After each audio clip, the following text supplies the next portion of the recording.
We bought a mini excavator at auction. Now it's time to figure out how to use it.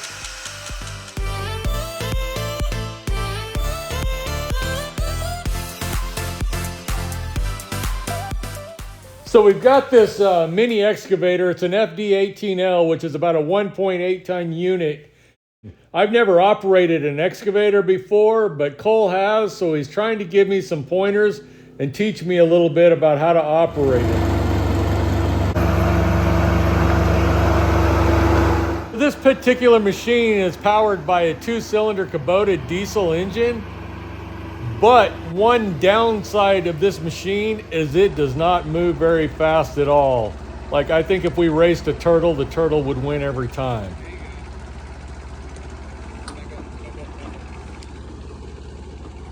As you can see, I am definitely not the smoothest operator as I'm learning how to use this machine. But we did use it with the hydraulic thumb to move some logs around just to get some practice and see how it did with handling these heavy logs.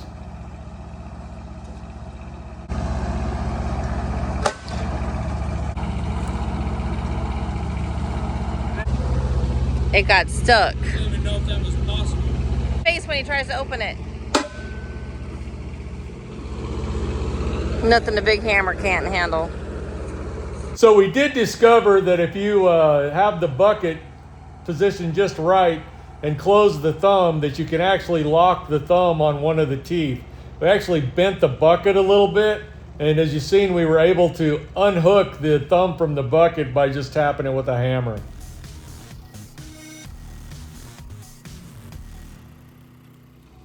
So this is my first time using the excavator to dig. In this case, I'm digging up a yopon tree and getting it out of the way. And I think I did pretty good for a first timer.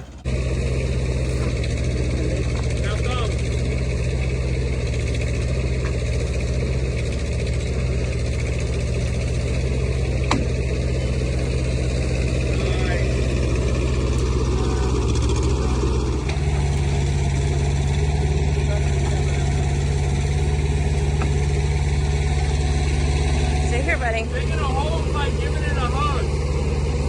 So here you can hear Cole giving me some instruction on how to dig a hole. He says it's like giving a hug with the controls. So you want to start out and rotate in.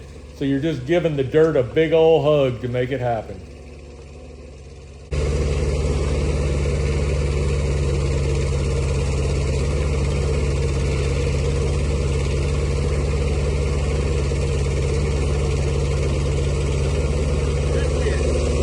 So I'm sure a lot of you guys watching that have ran excavators before are cringing watching me do this. But I'm just trying to figure it out. As you can see right here, I definitely curled that bucket too far. But just learning how to do it, I think I get better the more time I have behind the controls. But I was pretty impressed with how this excavator did digging in this clay. It did a really good job of digging the hole, had plenty of power. The hydraulic cylinders were able to pull through the soil with relative ease. One thing about the excavator is the front blade, or the dozer blade, definitely needs to be down when you're digging or pulling, just because there's not a lot of stability on these little machines.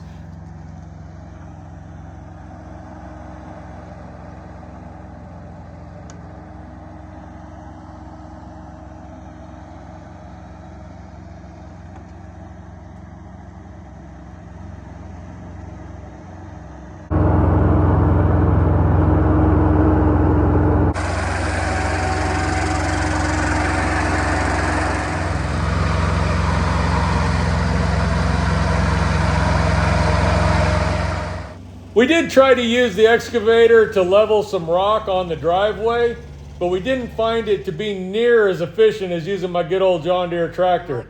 However, it does make a great perch for a supervisor.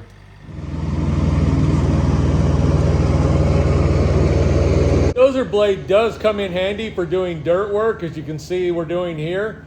The blade is controlled by a foot pedal on the floorboard. It is a side-to-side motion pedal, which is kind of awkward, but you do get used to it after a little bit of time behind the controls.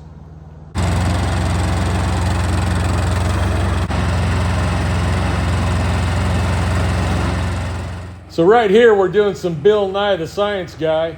we decided we'd see if this excavator would take down a pine tree. We did some digging on both sides of the tree and we tried to push it over, but the tap root was just way too deep for this little excavator. We just didn't have any stability and it kept wanting to push it over. So we weren't able to accomplish this little science experiment, but we did end it with a chainsaw.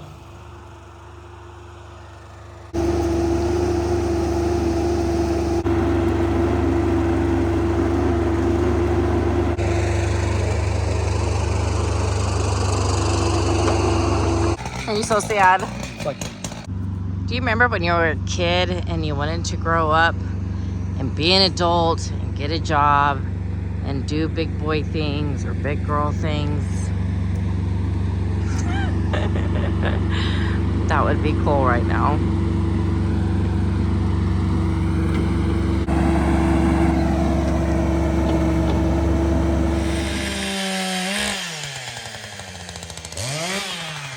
Guess that tree had to go.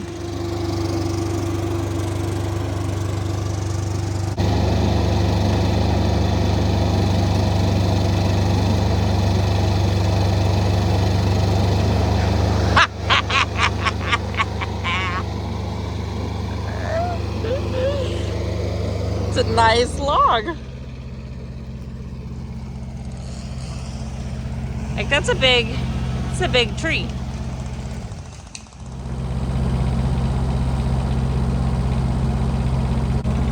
That log is significantly bigger.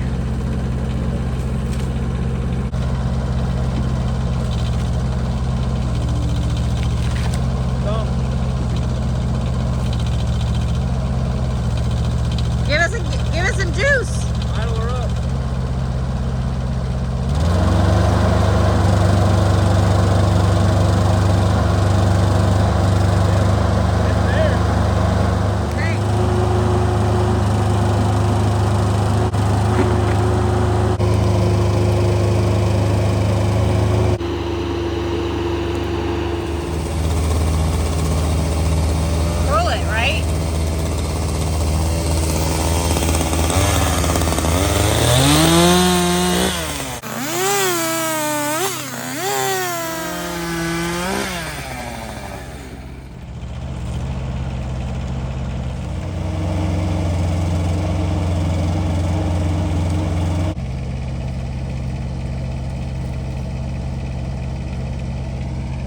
Oh my word.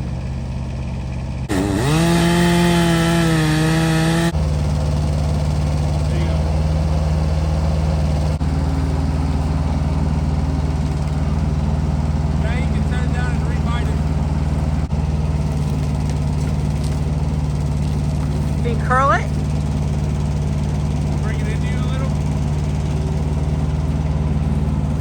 There you go. Better. Right there. Love it.